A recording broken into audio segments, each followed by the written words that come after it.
Good morning mga baby loves ko. Ako ngayon ay nagluluto ng Bicol Express yan mga baby loves ko. Ayan, ito nga ay ready for serving na mga baby loves ko. Ayan no.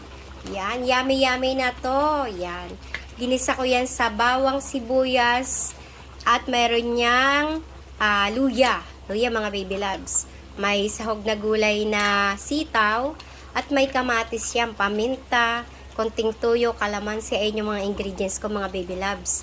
Ay yung mga ginamit ko dyan sa aking Bicol Express. Syempre may sili, pero hindi masyado maanghang kasi may mga suki ako dito na ayaw nila baby loves ng maanghang. Ayan, umuusok-usok pa. Ayan mga baby loves ko. Ayan, ready for serving na yan mga baby loves. Pinapatiningan ko lang ng kaunti yung sabaw. Ayan, kasi marami pa siyang sauce, kailangan matuyuan pa ng konti yan. Yan, happy and good vibes lang. Pa-share ng aking video. Kung natuwa kayo sa video ko, pa-share and comment naman mga baby loves. Ingat palagi.